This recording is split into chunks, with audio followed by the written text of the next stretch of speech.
সেদিন বিকেলে তারানাথের বাড়িতে গিয়ে দেখি সে বাইরের ঘরে তক্তপোষের ওপর বসে তামাক খাচ্ছে, চোখ মুখ উদাস। মাঝে মাঝে তারানাথের এই ধরনের ভাব পরিবর্তন দেখেছি। 2-4 দিন থাকে, তারপর আবার ঠিক হয়ে যায়। বললাম, কি মন খারাপ নাকি? আমি যে ঘরে ঢুকেছি তা বোধহয় তারানাথ লক্ষ্যই করেনি। একটু চমকে উঠে বলল, ও তুমি, এসো বসো ওইখানটায়।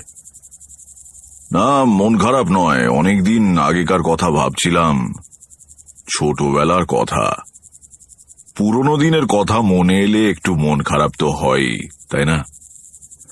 তা কিশোরী এলো না যে? আসবে, তাকে সকালে বলে রেখেছি, অফিসের পর সোজা এখানে চলে আসবে।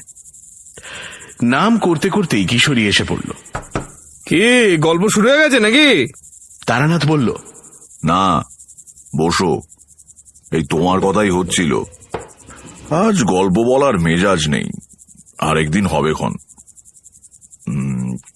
চা খাবে? বাড়ির ভেতরে গিয়ে চায়ের কথা বলে এসে তারানাথ আবার তক্তপোষের ওপর বসে হুঁকো টানতে লাগলো। আমি আর কিশোরী জানি গল্প হবে না কথাটার বিশেষ কোনো গুরুত্ব নেই। অপেক্ষা করলে একটা ভালো গল্প বেরিয়ে আসতেও পারে।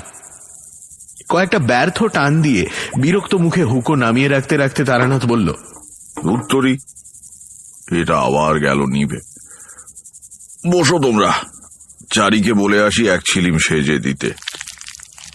কিশোরী পকেট থেকে নতুন পাসিং শো এর একটা প্যাকেট বার করে, মাসের প্রথম এই সময়টা আমরা একটু নবাবি করেই থাকি, তক্তপোষে রেখে বলল, আরে বসুন ঠাকুর মশাই, বারবার উঠতে হবে না, নিন সিগারেট খান। তারানাথ উজ্জ্বল মুখে একটা সিগারেট বার করে ধরাতে ধরাতে বলল, সে বরং ভালো। মুখোকলকে আমাদের দেশে আর চলবে না, বুঝলে? কত ফৈজত, তামাক টিকের জোগাড় রাখো, ঠিকরে লাগাও, ছিলিম সাজো, 1 ঘন্টা ধরে ফুঁ দাও, না, সিগারেটই ভালো। চোখ বুজে সিগারেটে টান দিতে দিতে একটু পরে তারানাথ বলল, তবে কি জানো, তামাকের মৌজ সিগারেটে নেই। এই যে সোঁদা সোঁদা গন্ধ, কড়া ধাক, গুড়ুক গুড়ুক শব্দ, সব মিলিয়ে একটা দারুণ আমেজ।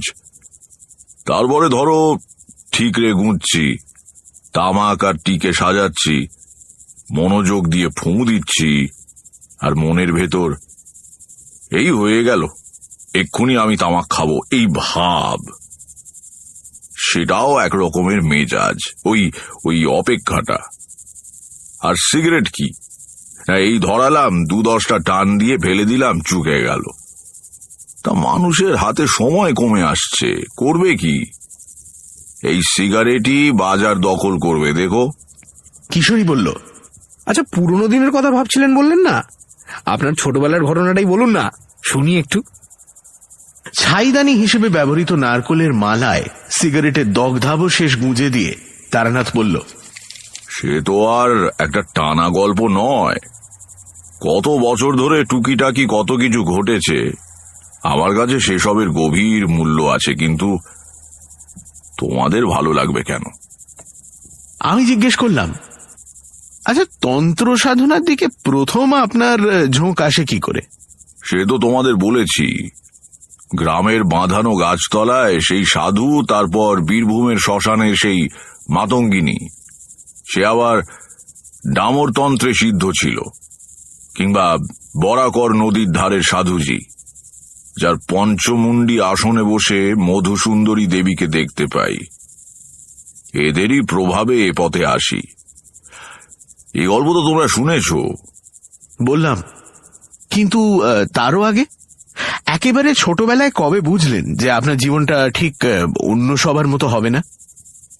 তারানাথ 2 আঙুলে ভুরুর মাঝখানটা টিপে ধরে রইল কিছুক্ষণ, তারপর মুখ তুলে আস্তে আস্তে বলল, জন্মের সময় থেকেই বোধহয় ঈশ্বর আমার জীবনের গতিপথ নির্ণয় করে দিয়েছিলেন। আমি যখন ভূমিষ্ঠ হই, সেই মুহূর্তে আকাশ দিয়ে একটা বিরাট উল্কা ছুটে গিয়েছিল। মা আতুর ঘরে, গ্রামের বউ ঝিরা তাকে ঘিরে বসে রয়েছে, বাবা পায়চারি করছেন দক্ষিণের বারান্দায়। গরম জল নেবার জন্য সিন্ধুবালা দাই আঁতুর ঘর থেকে উঠোন পেরিয়ে রান্নাবাড়ির দিকে আসছিল। সেই হঠাৎ ওই আকাশে আশ্চর্য আলো দেখতে পেয়ে চিৎকার করে ওঠে। তার ডাকে বাড়ির সবাই উঠোনে এসে জড়ো হয়। অদ্ভুত নীল আলোয় চারিদিক উদ্ভাসিত করে একটা নীল আগুনের গোলক পূব দিক থেকে পশ্চিম দিগন্তের দিকে চলে যাচ্ছে। সাধারণত উল্কা জ্বলে উঠেই চকিতে মিলিয়ে যায়, লোকজন ডেকে এনে দেখবার অবকাশ পাওয়া যায় না। এই নীল আলো কিন্তু অনেক অনেক ওপর দিয়ে বেশ সময় নিয়ে পার হয়ে যাচ্ছে। ধূমকেতুর মতো একটা অস্পষ্ট শতপ্রভ ধোঁয়ার পথরেখা ফেলে যাচ্ছে পেছনে। পশ্চিম দিগন্তে নীল উল্কা মিলিয়ে যাবার সঙ্গে সঙ্গে আমি ভূমিষ্ঠ হই। এ গল্প পরে বড় হয়ে সবার মুখে শুনেছি। সে বয়সটা একটা অদ্ভুত বয়স, বুঝলে। রেড়ির তেলের প্রদীপ, ছোট ছোট ফোঁড় দেওয়া পদ্ম কাঁথা, আরামদায়ক রোদ ঝিমঝিম করা নির্জন দুপুর, উঠোনের চাটাইতে শুকোতে দেওয়া টোপাকুলের ভরপুর গন্ধ, রাত্রিরে জ্যোৎস্নায় চকচক করা নারকোল গাছের পাতা। সে সময়ে সবই সম্ভব ছিল। সমবয়সীদের সঙ্গে বনতো না। তাদের খেলাধুলো, কথাবার্তা কেমন অর্থহীন আর হাস্যকর বলে মনে হতো। একা একা বেড়াতাম মাঠে, বনে, গ্রামের বাইরে যাবার পথে চৌধুরীদের বাঁশ বাগানে। একটা জিনিস খুব অনুভব করতাম, এখনো ভাবলে মন উদাস হয়ে যায়। ধরো খাওয়া দাওয়া সেরে বাড়ির সকলে দুপুরের ঘুম দিচ্ছি, আমি বেরিয়ে চলে গিয়েছি সাঁতরা দিঘির পাড়ে। চুপ করে বসে আছি। ঝিরঝিরে বাতাসে দিঘির জলে ডুরে ডুরে ঢেউ উঠেছে। লিচু আর জামরুল গাছের পাতার ফাঁক দিয়ে সূর্যের আলো এসে মাটিতে রোদ আর ছায়ার আলপনা তৈরি করছে। আম গাছের গুঁড়ি বেয়ে উঠছে এক সারি কাঠ পিঁপড়ে। এই সব নির্জন মুহূর্তে আমি তোমাদের সত্যি বলছি, স্পষ্ট শুনতে পেতাম গাছপালা, মাটি, দিঘির জল আমার সঙ্গে কথা বলছে। ঠিক কোনো ভাষা দিয়ে নয়, সে ভাষা ওদের নেই। এ অনেকটা গানের সুরের মতো, কিংবা তাও ঠিক নয়। এমন একটা কিছু যা মন দিয়ে বোঝা যায় কিন্তু মুখ দিয়ে বলা যায় না। পরে সাধনা করতে গিয়ে দেখেছি উচ্চকোটির তন্ত্র সাধকেরাও স্বীকার করেছেন যে আমরা যাদের নির্জীব পদার্থ ভাবি তাদেরও প্রাণ আছে, চেতনা আছে। এখন ভাবলে বিস্মিত হই। তখন কিন্তু ব্যাপারটাকে খুবই স্বাভাবিকভাবে নিয়েছিলাম। ভাবতাম সবাই বুঝি আমার মতোই ওদের কথা শুনতে পায়। একদিন দুপুরে খেলা করতে করতে চলে গিয়েছি গ্রামের বাইরের মাঠে। কেউ কোথাও নেই। শূন্য মাঠের উপর রোদ্দুর ঝাঁঝা করছে। গ্রামের ঠিক প্রান্তে একটা বিরাট চটকা গাছ। সেই চটকা গাছের নিচে একজন লোক বসে আছে। কুচকুচে কালো রং, খালি গা, হাতে একটা পাঁচন বাড়ি। সম্ভবত সে শুয়োর চড়ায়, কারণ এদিক ওদিক কয়েকটা শুয়োর চড়ে বেড়াচ্ছে সেই সময় দেখেছিলাম। দৃশ্যটা অতি সাধারণ। গ্রামের অনেক গরিব মানুষেরা শুয়োর চড়িয়ে দিন আনা দিন খাওয়া করত। তাদেরই এইরকমই দেখতে, এবং তারা ক্লান্ত হয়ে পড়লে গাছতলায় বসে বিশ্রামও করে। কাজেই অবাক হওয়ার কিছু ছিল না। কিন্তু কেন যেন লোকটাকে ভালো করে দেখবার জন্য আমি পায়ে পায়ে তার দিকে এগিয়ে গেলাম। আমি কাছে যেতেই লোকটা আমার দিকে তাকিয়ে হাসল। কি তার চোখের প্রখরতা!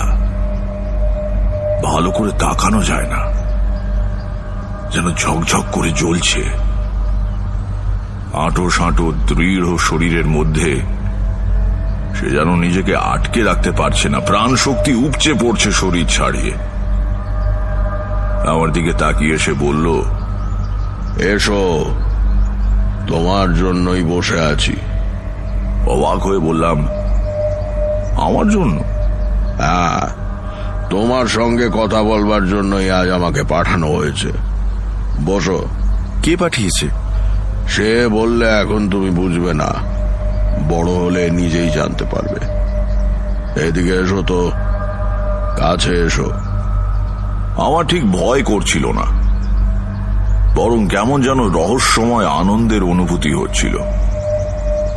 লোকটার কাছে এগিয়ে যেতে সে আমার কপালে হাত দিয়ে কি যেন দেখতে লাগলো, তারপর খুশি হয়ে বলল, ঠিক আছে, বসো এই শেকড়টার উপর। বসলাম। দু একটা দুষ্টু শুয়োর দল ছেড়ে ঘুরে বেড়াচ্ছিল, নিজেদের মধ্যে মারামারির উদ্যোগ করছিল। লোকটা পাঁচন বাড়ি তুলে বিচিত্র এক হুঙ্কার দিল। আয়, সাবধান, আমি জেগে আছি। ঠিক হয়ে চলো।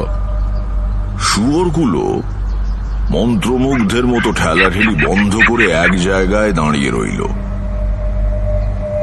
অবাক হয়ে তাকিয়ে দেখলাম তার হাতের পাঁচন বাড়িটা কোনো গাছের ডাল বা কঞ্চি দিয়ে তৈরি নয়, কিসের যেন সরু হাড় সেটা। বললাম, কোথায় থাকো তুমি? এই গায়ে তো দেখিনি তোমাকে। এ গায়ে থাকি না, তাই দেখনি। তাহলে? লোকটা তার প্রখর দৃষ্টিতে একবার চারদিকে তাকালো।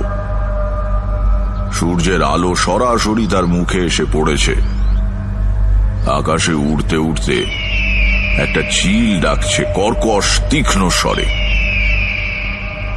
সেই রৌদ্রালোকিত আকাশ, দিগন্ত আর পৃথিবীর দিকে লোকটা দুহাত ছড়িয়ে দিয়ে বলল, এই সব কিছুর মধ্যে আমার থাকার জায়গা।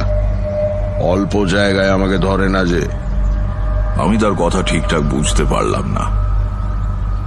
একজন লোক একটা বাড়িতে থাকবে এটাই নিয়ম, সব জায়গায় সে থাকে কি করে?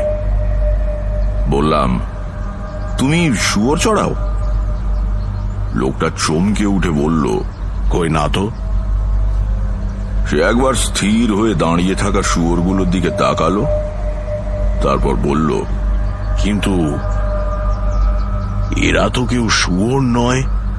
আমার তখন দৃঢ় ধারণা হয়েছে লোকটা বদ্ধ পাগল। হ্যাঁ, ঠিক তাই। সেজন্যই এর কথাবার্তা কেমন কেমন, চাউনি অমন অদ্ভুত। আর তাছাড়া পরিষ্কার দেখছি অতগুলো শুয়োর দাঁড়িয়ে রয়েছে, তবু মানতে হবে ওরা শুয়োর নয়। ওগুলো কি তবে শেয়াল? লোকটা বলল, তুমি ছোট তো, তোমাকে এখন বোঝানো অসুবিধা হবে।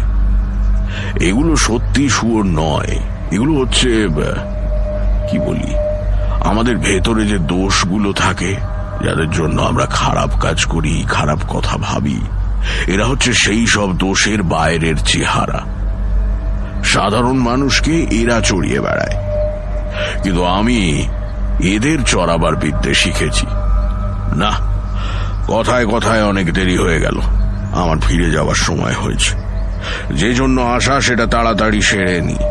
এদিকে এগিয়ে এসো তো খোকা, কোনো ভয় নেই, এসো। কাঁপা কাঁপা গলায় বললাম, কেন? সে বলল, আমি তোমাকে একটু মন খারাপ দিয়ে যাব।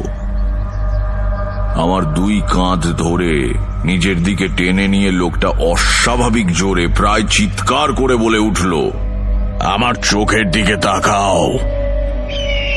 হঠাৎই মানুষটার চোখ যেন দুটো জানালা হয়ে গিয়েছে। ভেতরে কত দূর অবধি দেখতে পাচ্ছি। ওখানে যেন আরেকটা জগৎ এরকমই রোদ্দুর ঝাঁঝা করছে দিগন্ত অবধি বিছিয়ে থাকা মাঠে। সবুজ বন, নীল পাহাড় থেকে ঝুরঝুর করে ঝর্ণা নেমে আসছে।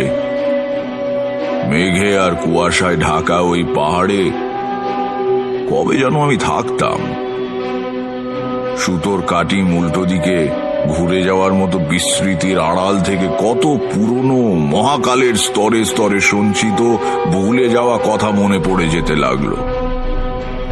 ক্রমে আমার সমস্ত চেতনা ওই দুই চোখের জানলার ভেতর দিয়ে আশ্চর্য জগৎটার মধ্যে গিয়ে দাঁড়ালো। আমাদের গ্রামের সীমানায় চটকা গাছটা, চিলের তীক্ষ্ণ ডাক, সামনে পড়ে থাকা কৈখালির বিশাল মাঠ, সব কোথায় মিলিয়ে গেল। এখন আমি যেখানে দাঁড়িয়ে আছি সে জগতে ছায়া বাড়ির মতো অজস্র ছবি মেলে যাচ্ছে চোখের সামনে দিয়ে। কোথায় যেন এক উন্নত শীর্ষ মন্দির, শেষ বেলার আলোয় তার চূড়ার সোনার পদ্ম ঝলসে উঠছে। কাদের হাসি মুখ, এরা আমাকে খুব ভালোবাসতো, কিন্তু এখন মিলিয়ে গিয়েছে দূর অতীতে।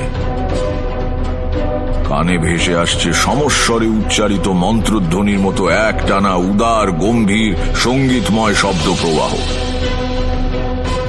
সব ছবি মিলিয়ে গিয়ে চোখের উপর ভেসে উঠছে সৃষ্টি পূর্ব আদিম অন্ধকারের মতো কালো মহাশূন্য থেকে থেকে সেই পরম কিছু নার মধ্যে চমকে উঠছে তীব্র জ্যোতির উদ্ভাস। সৃষ্টি হচ্ছে নক্ষত্রের, নিহারিকার, অনন্ত শূন্যের থেকে বস্তুপুঞ্জের। আমার চেতনা চলে যেতে লাগলো। আর কিছুক্ষণ এখানে থাকলেই আমি সম্পূর্ণ জ্ঞান হারাবো। ঠিক তখনই অনুভব করলাম চির চেনা পৃথিবীর বিপুল আকর্ষণে আমি ফিরে আসছি আমাদের গ্রামের প্রান্তের রোদে পোড়া মাঠে। লোকটার চোখের জানলা দিয়ে বেরিয়ে আসবার সময় শেষবারের মতো তাকিয়ে দেখলাম সেই নিকষ কালো অনন্ত স্পর্শী মহাশূন্যের বুক চিরে চলে যাচ্ছে একটা নীল উল্কা। চটকা গাছের গুঁড়িতে হেলান দিয়ে আমি মুহ্যমানের মতো বসে রইলাম। মাঠের উপর দিয়ে তার শুয়োর তাড়িয়ে নিয়ে লোকটা কোথায় যেন চলে গেল। সে কোথায় যাচ্ছে, কি করে আবার দেখা হবে, কিছুই জিজ্ঞেস করা হলো না। কিন্তু কি মন খারাপটাই না সে আমাকে দিয়ে গেল। এরপর আমার আর কিছু ভালো লাগতো না। একা তো ছিলামই, আরো একা হয়ে গেলাম। সব সময় মনে হতো কি একটা কাজ যেন ফেলে রেখেছি, কোথায় যেন আমাকে চলে যেতে হবে। প্রথম যৌবনে ঘর ছেড়ে বেরিয়ে পড়ি, সে কথা তোমাদের বলেছি। বীরভূমের শ্মশানে মাতু পাগলি আমাকে সম্মোহিত করে নানা দৃশ্য দেখিয়েছিল। আমি যেন নদীর জলে নেমে গাছের শিকড়ে আটকে থাকা মৃতদেহ তুলে এনে পূজার উপকরণ সংগ্রহ করে সব সাধনায় বসলাম। সারা রাত কত আতঙ্কজনক দৃশ্য দেখলাম, কত উপদ্রব ঘটল। পরে সম্বিত ফিরে পেয়ে দেখি ধূসর সন্ধ্যায় নির্জন শ্মশানে দাঁড়িয়ে আমি মাতু পাগলির সামনে। মাত্র 10 মিনিট সময় কেটেছে। এ তো গেল ভেলকি, কিন্তু সদ্গুরুর সাহায্যে আমি প্রকৃতই একবার সব সাধনা করেছিলাম। মুর্শিদাবাদ জেলার এক অজ পাড়া গাঁয়ের শ্মশানে তখন আস্তানা গেড়েছি, সঙ্গে গুরু রয়েছেন। জ্যৈষ্ঠের শেষে আশেপাশের গ্রামগুলোতে কলেরার মহামারী শুরু হলো। সারা দিন ধরে দূর দূরান্ত থেকে মৃতদেহ দাহ করতে আনছে লোকে। পরে এমন অবস্থা দাঁড়ালো দাহ করার কাঠ জোটে না। মুখে আগুন ছুঁয়ে দেহ ফেলে শ্মশান বন্ধুরা পালায়। তারই ভেতর থেকে লক্ষণযুক্ত একটি মৃতদেহ একদিন তুলে নিয়ে এলাম। শ্মশানের পূর্ব প্রান্তে একটু জঙ্গল মতো জায়গা, সেখানে বিরাট একটা ঝাঁকড়া ছাতিম গাছ রয়েছে। তারই তলায় গুরু পূজার আয়োজন করলেন। রাত্রিরে দাহ করার জন্য দলবল এলেও এদিকে তারা ঘেঁষবে না। আমি ভেবেছিলাম গুরুই বোধহয় সবাসনে বসবেন, কিন্তু প্রাথমিক প্রকরণের শেষে গুরু যখন আমাকে পদ্মবীজের মালা ধারণ করতে বললেন, তখন অবাক হয়ে বললাম, আমি কেন? তুমি তো আসনে বসবে। আমি কি পারবো? নিশ্চয়ই পারবে। আমি তোমাকে আমার শক্তির অংশ দান করে যাব। তাছাড়া এ আমার কাছে নতুন নয়। 21 বছর আগে আমি এতে সিদ্ধি লাভ করেছি। আজকের ক্রিয়ায় তোমারই অধিকার। ঘোর অমাবস্যার মধ্যরাত্রি। গুরু আমাকে আসনে বসিয়ে দিয়ে সকালে আসবো বলে চলে গেলেন। সব সাধনার সময় সামনে অন্য সাধকের উপস্থিত থাকতে নেই। সাষ্টাঙ্গ প্রণামের ভঙ্গিতে উপুর করে শোয়ানো মৃতদেহের পিঠের উপর বজ্রাসনে বসে বীজ মন্ত্র জপ আরম্ভ করলাম। মনে কোনো ভয় নেই। বহুদিন হলো তান্ত্রিক সাধুসঙ্গ করছি। অনেক অস্বাভাবিক আর অলৌকিক ঘটনা চোখের সামনে ঘটতে দেখেছি। আমি জানি নিখুঁতভাবে দেহ শুদ্ধি করে আসনে বসলে কোনো বিপদ সাধককে স্পর্শ করে না। ঘণ্টাখানেক এক মনে জপ চালাবার পর অনুভব করলাম নিচে মৃতদেহটা যেন নড়ে উঠছে, তাতে প্রাণের স্পন্দন জেগেছে। পোড়া মাছ গুঁজে দিলাম সবের মুখে। নরকপাল থেকে একটু একটু করে কারণ ঢেলে দিতে লাগলাম। সব আবার শান্ত হয়ে এলো। আরো 3 বার এমন হলো সেই রাত্রিরে। সাধনায় বিঘ্ন সৃষ্টি করবার জন্য হাঁকিনীরা কত বিভৎস রূপ ধারণ করে এলো। এক সময় তো তাকিয়ে দেখলাম আমার আসনের চারদিকে চলন্ত গলিত মৃতদেহের দল করতালি দিয়ে নৃত্য করছে। যে কোনো সাধারণ মানুষের হৃৎপিণ্ড থামিয়ে দেবার পক্ষে এ দৃশ্য যথেষ্ট। সে মুহূর্তে বুক যে একটু কেঁপে ওঠেনি তা বলবো না। প্রাণপণে মনকে একাগ্র করে বীজ মন্ত্র জপ করতে লাগলাম। ধীরে ধীরে মিলিয়ে এলো প্রেতের দল। অনেকের মধ্যেই ভুল ধারণা আছে যে এক রাত সব সাধনা করলেই বুঝি সিদ্ধি লাভ হয়। বিশেষ বিশেষ তিথিতে কয়েকবার আসনে বসলে তবেই সিদ্ধি আসে। এতে অনেক বছরও লেগে যেতে পারে। ধরো তিথি সুপ্রশস্ত, পূজার সব আয়োজনই করা হয়েছে, কিন্তু শেষ পর্যন্ত সব পাওয়া গেল না, সব পণ্ড। আমারও তাই হয়েছিল। নানা কারণে ওই একবার ছাড়া আর সব সাধনা করতে পারিনি। গুরুর কাছ থেকে যখন বিদায় নিয়ে আসি তখন তিনি সাবধান করে বলেছিলেন, শোনো, সময় মতো সাধনা সম্পূর্ণ করো। তোমাকে তো সবই শিখিয়ে দিয়েছি। আমি না থাকলেও অসুবিধে হবে না, নইলে কিন্তু বিপদ। আগে কিরকম বিপদ? ভয়ঙ্কর বিপদ। মৃত্যুর পরে আত্মা সঙ্গে সঙ্গে ঊর্ধ্বগতি পায় না। বেশ কিছুক্ষণ নিজের প্রাণহীন দেহটার কাছে ঘোরাফেরা করে। যার দেহ নিয়ে সব সাধনা করা হয় তার আত্মা দেখতে পায় দেহের সৎকার হয়নি, বরং সেটা সাধক নিজের কাজে লাগিয়েছে। তাতে মৃতের আত্মা নিশ্চয় খুশি হয় না। সে প্রতিশোধ গ্রহণের সুযোগ খোঁজে। সাধনা সম্পূর্ণ করলে সাধক অমিত শক্তি লাভ করে, ফলে তার ভয় আর থাকে না। নইলে বুঝতে পারছো কি বিপদ হতে পারে? সাবধানে থেকো। জানো তো প্রবাদ আছে, সাপুড়ের মরণ সাপের হাতে।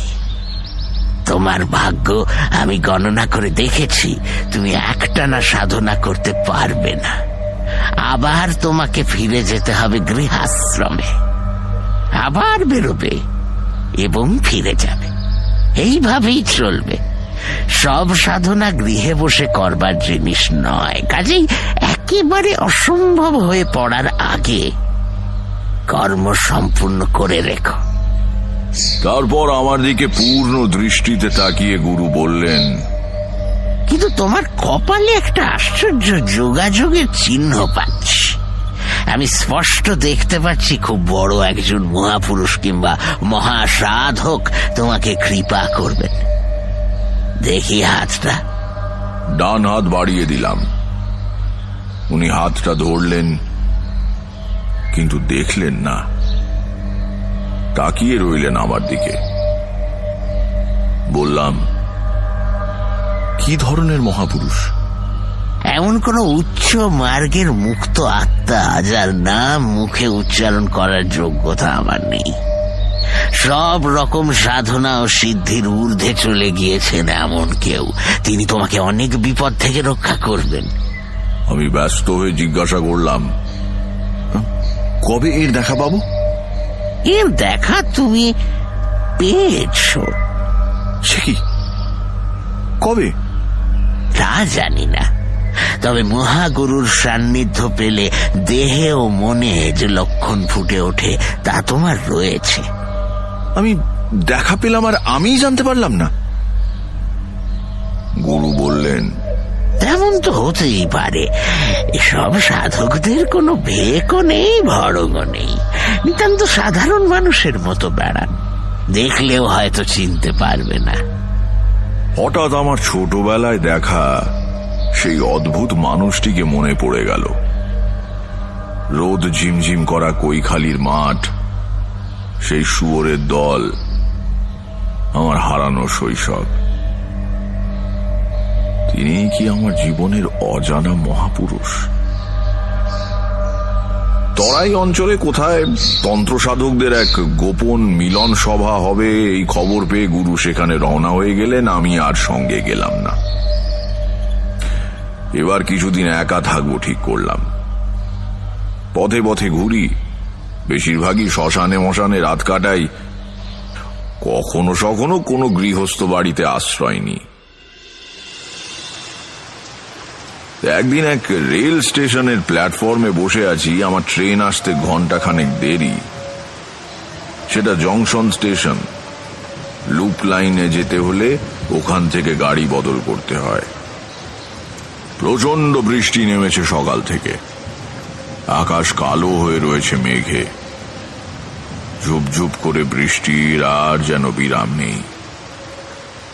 2 পয়সার বিড়ি কিনবো বলে স্টেশনের দোকানটার দিকে এগুচ্ছি, হঠাৎ পেছন থেকে কে যেন ডাকলো। আরে তারানাথ না? থমকে দাঁড়ালাম।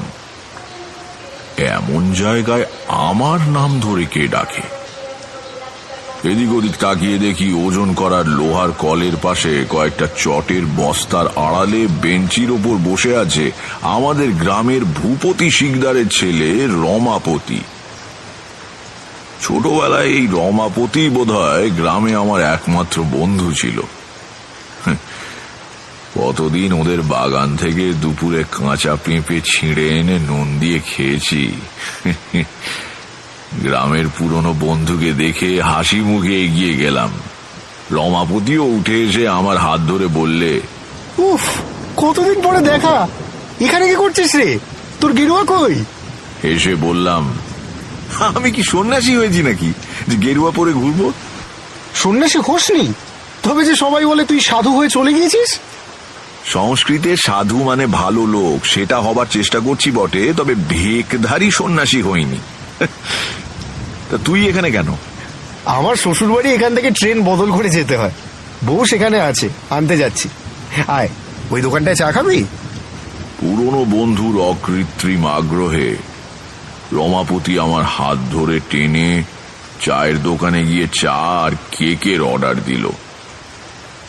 পকেট থেকে নতুন মেপল সিগারেটের প্যাকেট বের করে আমাকে একটা দিয়ে বলল, এই নে ধরা। তারপর তুই কোথায় যাচ্ছিস বললি না তো? বিশেষ কোথাও না, বাড়ি ছাড়ার পরে এরকমই ঘুরে ঘুরে বেড়াই। এক জায়গায় থাকি না বেশি দিন। কেন বল দেখি, এতে লাভ কি? তা তো তোকে বোঝাতে পারবো না ভাই। যারা বাড়িতে থাকে তাদের দেখে আমার মনে হয় এতে তাদের লাভ কি। কাজেই এর ঠিক কোনো উত্তর হয় না। রমাপতি চুপ করে রইল। তার মুখ দেখে বুঝলাম আমার উত্তরটা তার বিশেষ পছন্দ হয়নি, সে বুঝতেও পারেনি। গৃহত্যাগ করে বিদেশে গিয়ে অর্থ উপার্জন করলে বোঝা যায়, বাড়ি থেকে পালিয়ে সাধু সন্ন্যাসী হলে তারও যা হোক একটা মানে হয়। কারণ তেমনটা বহু ঘটতে দেখা গিয়েছে। কিন্তু সেসব কিছু নয়, খামোকা একজন মানুষ বাড়ির আরাম ছেড়ে পথে পথে বেরিয়ে বেড়ায়। এর কারণ সে ধরতে পারছে না। চা খেতে খেতে রমাপতি বলল, আচ্ছা, তুই তো বেশ অনেকদিন বাড়ি ছেড়েছিস, তাই না? হ্যাঁ। যেতে বাধা আছে কোনো? না, বাধা আর কি, আমি তো আর গৃহত্যাগ করে সন্ন্যাসী হইনি। তোকে বললাম না, যখন ইচ্ছে করবে চলে যাব। চায়ের কাপ দোকানিকে ফেরত দিয়ে রমাপতি একটু ইতস্তত করে বলল, তারানাথ, তোর বোধহয় এখন একবার বাড়ি যাওয়া উচিত। তার গলায় কেমন একটা সুর ছিল। ব্যস্ত হয়ে জিজ্ঞাসা করলাম, কেন বলতো, হঠাৎ বাড়ি যাব কেন? কাকিমা খুব অসুস্থ, অবস্থা খুব একটা, মানে কখন কি হয় বলা যায় না আর কি। তুই একবার যা তারানাথ। বিশ্বে মাতৃশক্তি একটা খুব বড় শক্তি। আমার পথে পথে বেড়ানো যাযাবর জীবন, সাধুর সঙ্গে আগ্রহ, সিদ্ধি লাভের আকাঙ্ক্ষা, সব কোথায় উড়ে গেল। মনে হলো যার নাড়ি ছিঁড়ে ভূমিষ্ঠ হয়েছি, যার কোলে খেলা করে বড় হয়েছি, আমার সেই চিরপরিচিত সদা হাস্যমুখী মা অসুস্থ। তিনি হয়তো আমাকে দেখতে চান। আমি এখনই বাড়ি যাব। তারপর সে কি ভয়ানক বৃষ্টি, থামবার নাম নেই। তারই মধ্যে ভিজতে ভিজতে পরের দিন দুপুর নাগাদ বাড়ি পৌঁছলাম। মানুষের মনের সঙ্গে শরীরের একটা ঘনিষ্ঠ যোগ আছে। মায়ের রোগশয্যার পাশে গিয়ে দাঁড়াতে আমাকে দেখে তার মুখ উজ্জ্বল হয়ে উঠল। বিছানায় বসে মাথায় হাত বুলিয়ে দিতে দিতে জিজ্ঞাসা করলাম, এখন কেমন আছো মা? উত্তরে মা শীর্ণ হাত দিয়ে আমার চিবুক ছুঁয়ে বললেন, ভয় নেই খোকা, তুই এসে পড়েছিস। এই যাত্রায় আমি আর মরবো না। সত্যি সত্যি পরের দিন থেকে মায়ের অবস্থা ভালোর দিকে যেতে লাগলো। আমি ফেরায় বাড়ির লোকও খুশি। খাই দাই আর চণ্ডী মণ্ডপে বসে বৃষ্টি দেখি। 4-5 দিন ধরে নাগাড়ে বর্ষা চলেছে। গ্রামের সব পথে 1 হাঁটু কাদা, খাল বিল আর মাঠ একাকার হয়ে গিয়েছে জলে। আমাদের পুরনো চাষি বনমালী ভিজতে ভিজতে বলল, দাদা বাবু, এমন কাণ্ড জন্মে দেখিনি। সারা গাঁ একেবারে থই থই করছে। পাঁচু হালদারের বাঁশবাগানে এই 1 হাঁটু জল। তার চেয়ে আশ্চর্য হচ্ছে, কৈখালির মাঠে মাছ খেলছে দেখে এলাম। শিং, মাগুর, পোনা, চারা, কই, এখন শয়ে শয়ে মাছ। কৈশোরে মাছ ধরবার খুব নেশা ছিল। আর শুধু বঁশি দিয়ে নয়, পোলো, হাত জাল আর কোঁচ দিয়েও বহু মাছ ধরেছি। মাছ খাবো বলে মাছ ধরা নয়, আসলে এর তোড়জোড় আর মজাটাই বড় কথা।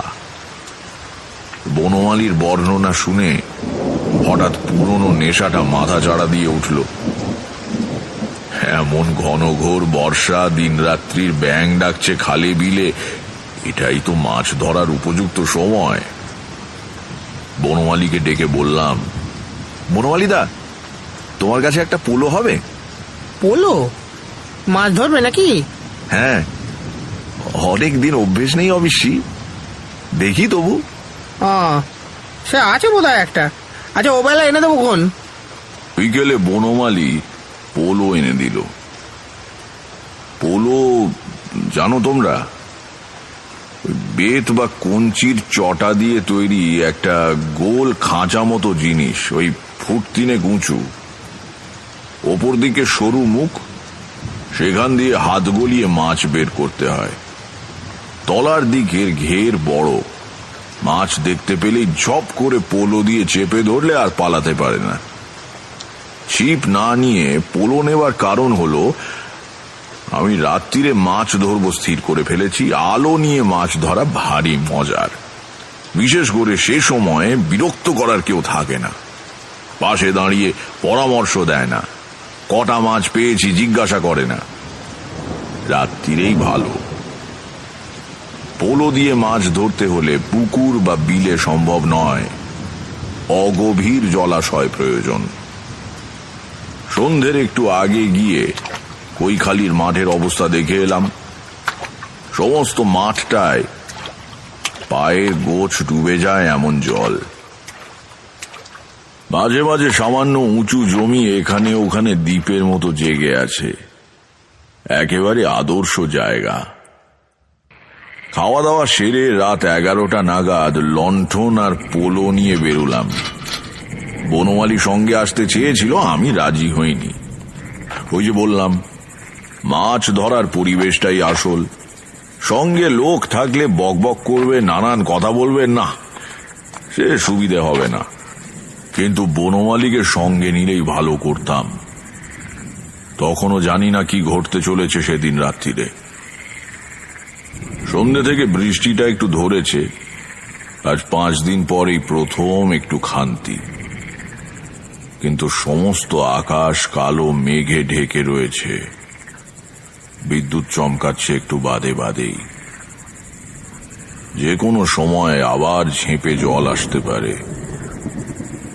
খুড়তুতো ভাইয়ের কাছ থেকে তার বাঁশের হাতলওয়ালা ছাতাখানা চেয়ে এনেছি, সেটা বগলে রয়েছে।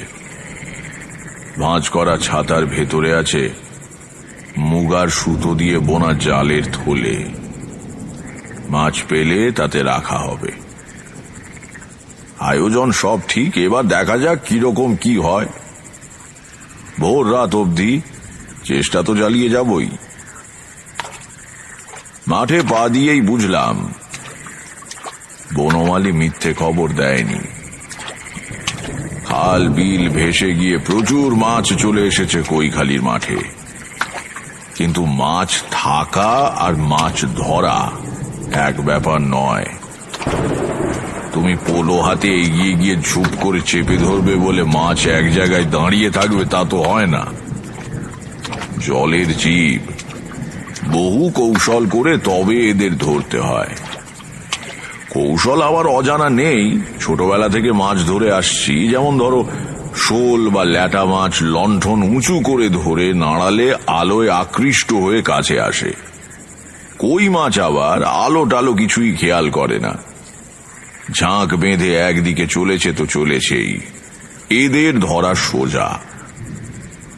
শিং আর মাগুর খুব চালাক মাছ। মানুষ বা অন্য কিছুর সাড়া পেলেই আর সে তল্লাটে থাকে না, শোঁ শোঁ করে পালায়। এরা ছোটেও খুব জোরে, জলের মধ্যে দৌড়ে নাগাল পাওয়া যায় না। কিন্তু মজা হচ্ছে, শিং মাগুর ছোটে একদম সোজা। কোন দিকে গেল খেয়াল করলে একটু পরে পেছন পেছন সেখানে গিয়ে হাজির হওয়া যায়। সচরাচর এরা তাড়া খেয়ে আলের ধারে বা গাছের শেকড়ের কাছে গিয়ে আশ্রয় নেয়, খোলা জায়গায় থাকে না। অমন জায়গায় পোলো বসানো মুশকিল।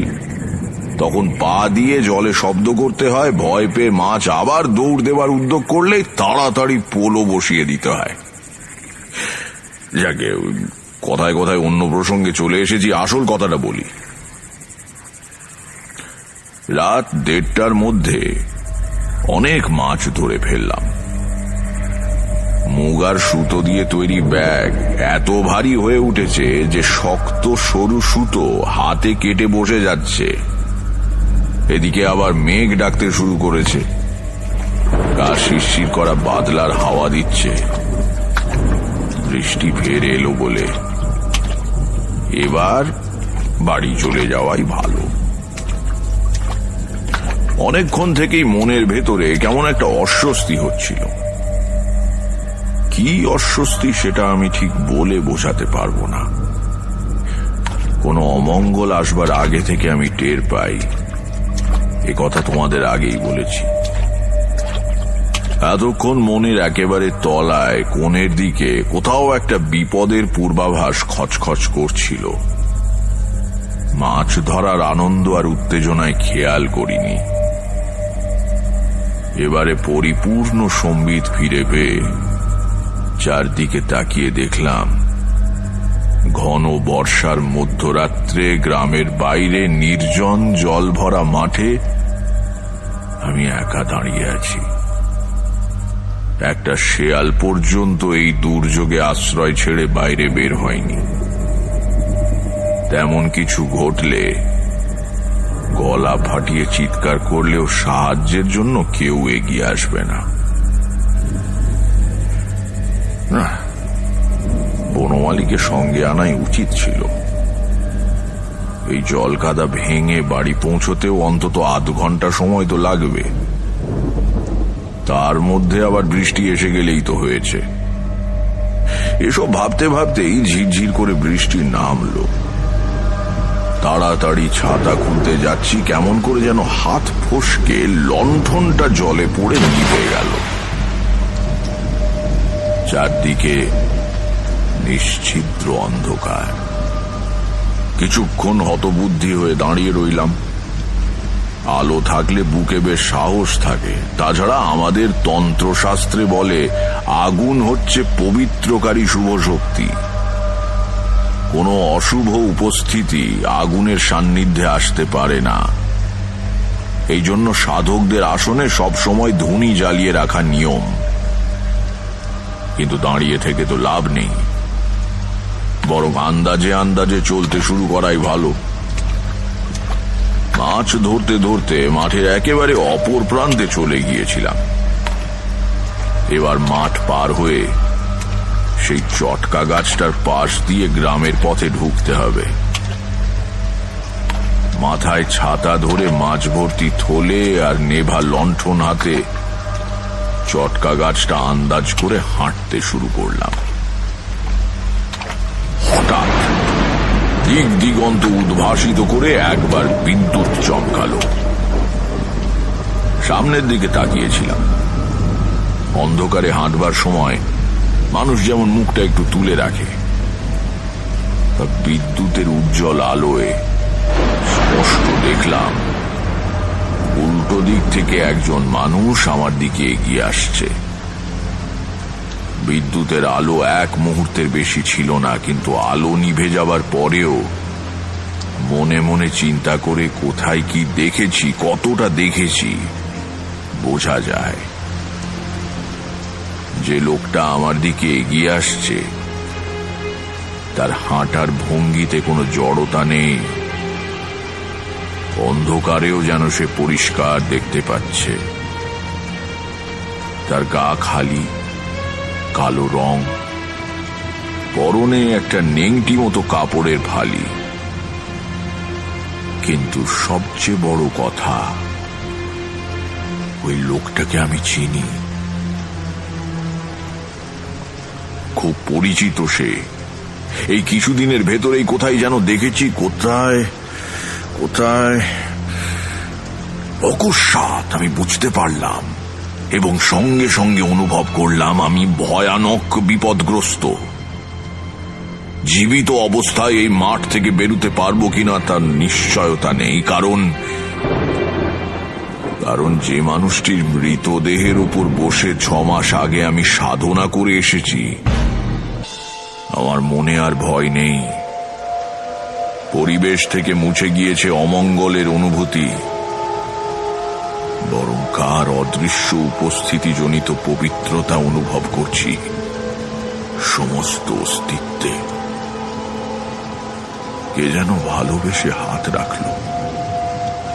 না, আমার হাতে নয়, শরীরের কোথাও নয়। সে হাত রেখেছে আমার বুকের ঠিক মধ্যেটায়। তারপরই বুঝলাম মাঠে আমি একা। সে উপস্থিতি আসন্ন মৃত্যুর হাত থেকে আমাকে রক্ষা করে ফিরে গিয়েছে স্বস্থানে। এতক্ষণ বাদে এবার বিদ্যুৎ চমকালো। আকাশের এ প্রান্ত থেকে ও প্রান্তে চিরে যাওয়া আলোয় ভালো করে তাকিয়ে দেখলাম কোথাও আর কেউ নেই। সে অপচ্ছায়াও নয়, আমার ত্রাণকর্তাও নয়।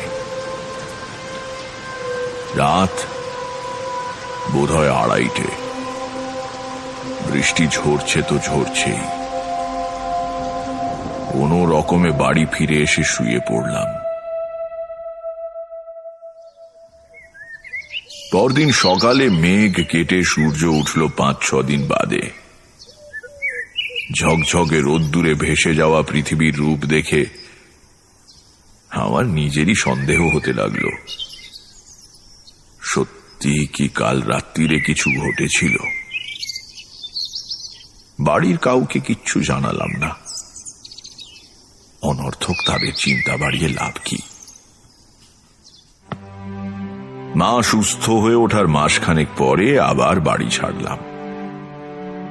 একটানা গৃহবাস ঈশ্বর আমার কপালে লেখেননি। ঘুরতে ঘুরতে এক সন্ধ্যায় খামার বেড়িয়া নামে এক গ্রামে গিয়ে পড়লাম। দেখি গ্রামের একধারে ঝুরি নামা বটগাছের নিচে একজন জটাধারী সাধু ধুনি জ্বালিয়ে বসে আছেন। ভাবলাম ভালোই হলো, আজ রাত্রিটা অন্তত এর সঙ্গে কাটানো যাবে। গুটি গুটি ধুনির এপারে গিয়ে বসলাম। প্রত্যেক গ্রামেই কিছু লোক থাকে যারা সাধু সন্ন্যাসী দেখলে ওষুধ বিশুদ আর মাদুলির জন্য ভিড় করে। এখানেও তার ব্যতিক্রম হয়নি। জনা কয়েক লোক করুণ মুখে তাদের দুঃখ দুর্দশার কথা সাধুকে জানাচ্ছে। ক্রমে তারা বিদায় নিয়ে চলে গেলে সাধু বাবা আমার দিকে তাকিয়ে বললেন, তারপর তোমার কি চাই? সবিনয়ে জানালাম, আমার কিছু চাই না। তবে আর কি, যাও বাড়ি যাও। দু এক কথায় বুঝিয়ে দিলাম, আমার বাড়ি এখানে নয়, আমি পথে পথে বেরিয়ে বেড়াচ্ছি, আপাতত রাতটা এখানে কাটাতে চাই। সাধু আর কোনো ব্যক্তিগত প্রশ্ন করলেন না, বললেন, থাকো। একটু পরে নিজের ঝুলি থেকে একটা পাকা কলা আর একটা পেয়ারা বের করে আমাকে দিয়ে বললেন, এই নাও, খাও। আর কিছু আমার কাছে নেই। আপনি খাবেন না? আমি রাত্রিরে কিছু খাই না। দু একটা কথা বলতে বলতে আলাপ জমে উঠল। দেখলাম সাধুজি স্বল্পভাষী হলেও বদমেজাজি নন। এক সময় আমাকে বললেন, এখানে ধুনি জেলে আজ ভুল কাজ করেছি, বুঝলে? 2-1 দিন থাকবো ভেবেছিলাম, কিন্তু কাল চলে যেতে হবে। আগে কেন? ওপর দিকে আঙুল তুলে সাধুজি বললেন, ওই গাছে অনেক পাখির বাসা রয়েছে। ধুনির গরম হলকার ধোঁয়ায় তারা আজ কেউ বাসায় ফিরতে পারেনি। ওই দেখো, ওদিকে একটা গাছের ডালে বসে কিচমিচ করছে। কাউকে গৃহহীন করা মহাপাপ বৎস, মহাপাপ। ইতর প্রাণীদেরও আত্মা আছে, তাদের মনে দুঃখ দিলে সাধনার ফল ক্ষয় হয়ে যায়। বললাম, যদি কিছু মনে না করেন একটা কথা জিজ্ঞাসা করব। কি? আপনি কোন মার্গের সাধক? কেন বলো তো? আপনার কথা শুনে আমার খুব ভালো লাগছে। আমি অনেক সাধু সঙ্গ করেছি, বেশিরভাগ সাধকেরা অন্তরে মহৎ হলেও বড় কটুভাষী, অপরের দুঃখ সম্বন্ধে উদাসীন। আপনার মতো কথা বলতে শুনিনি কাউকে। সাধু মৃদু হেসে বললেন, কোনো মার্গেরই নয়, আমার দীক্ষাই হয়নি। অবাক হয়ে বললাম, সে কি? তাহলে? তাহলে আর কি, ভগবানের স্বরূপ জানতে ইচ্ছে করে, তাই ঘুরে বেড়াই। তার সৃষ্টির বিচিত্র রূপের মধ্যে তাকে খুঁজতে চেষ্টা করি। ভগবানকে ডাকবো, তার আবার মার্গ কি, দীক্ষা কি? হ্যাঁ, সাধুজির ওপর শ্রদ্ধা হলো। আবছা অনুভব করতে পারলাম অনেক বড় সাধক ইনি। সারা রাত ধরে কত গল্প করলেন, ধর্মের বিভিন্ন দিক সম্বন্ধে গভীর জ্ঞানের পরিচয় দিলেন। সংকীর্ণতা নেই এতটুকুও, সব মতের প্রতি সমান শ্রদ্ধা। তাকে প্রশ্ন করলাম, আচ্ছা, আপনি যে ভগবানকে ডাকেন তার কোন রূপ কল্পনা করেন ধ্যানের সময়? কোনো রূপই নয়। মনকে কেন্দ্রীভূত করতে পারলে ঈশ্বরের রূপ কল্পনার প্রয়োজন হয় না। দুরকম শক্তি মহাবিশ্বে ক্রিয়াশীল, শুভ শক্তি আর ঈশ্বর বিরোধী অশুভ শক্তি। বিশ্বের সৃষ্টির সময় এই দুই শক্তির জন্ম। ঈশ্বর বিরোধী শক্তির ক্ষমতা কিন্তু কম নয়। বৌদ্ধ ধর্মে একেই মার হিসেবে কল্পনা করা হয়েছে। কাল ভৈরবের মাধ্যমে জগদীশ্বরের দমন করেন। সর্বদা এই দুই শক্তির লড়াই চলেছে। তোমার চারদিকে তার প্রকাশ তো দেখতেই পাচ্ছ। কাল ভৈরব কে? কে কাল ভৈরব? তিনি শুভ শক্তির প্রয়োগকর্তা। দক্ষিণ কালিকা তন্ত্রে তার রূপ কল্পনা করা হয়েছে এইভাবে: মহাবলশালী পুরুষ, ঘোর কৃষ্ণবর্ণ, নগ্ন গাত্র, রিপু তাড়ন তার প্রধান কর্ম। শুকরের ছদ্মবেশে কাম, ক্রোধ, হিংসা ইত্যাদি রিপুগণ তাঁর বশবর্তী হয়ে সর্বদা তাঁর সঙ্গে ঘোরে। নিজের বুকের পাঁজরের একখানা হাড় দিয়ে তিনি তাদের শাসন করেন। আমি তখন উত্তেজনায় শটান খাড়া হয়ে বসেছি। এই বর্ণনা তো কৈখালির মাঠে শৈশবে দেখা সেই মানুষটির সঙ্গে হুবহু মিলে যাচ্ছে। বললাম, তারপর? আর কি, কাল ভৈরবী অনিবার্য ধ্বংসের হাত থেকে পৃথিবীকে রক্ষা করছেন। ঈশ্বরের সাক্ষাৎ শিষ্য তিনি। আমি সেই ভগবানকেই আরাধনা করি বৎস। আমার গলা তখন আবেগে পুঁজে এসেছে। স্বয়ং কাল ভৈরব সেদিন রাত্রিরে আমাকে এসে রক্ষা করেছেন। শৈশবে তাঁর অপার করুণার স্পর্শ দিয়েছেন। একটু চুপ করে থেকে তারানাথ বলল, কিন্তু সে তুলনায় জীবনে কিছুই করতে পারলাম না। কতগুলো তুচ্ছ সিদ্ধাই পেয়েছিলাম, কিছু টাকা করি, বড় কিছুই হলো না। এ জন্ম এমনই গেল। দেখি যদি পরজন্ম বলে কিছু থাকে, অন্তত এবারের ভুলগুলো আর করব না। তারপর আমাদের দিকে তাকিয়ে বলল, আজকের গল্প এইখানেই শেষ, কিন্তু ভয় পেও না, বলবার মতো গল্প আমার ঝুলিতে আরো অনেক আছে। সময় মতো বলা যাবে। আজ থামি তাহলে, কেমন?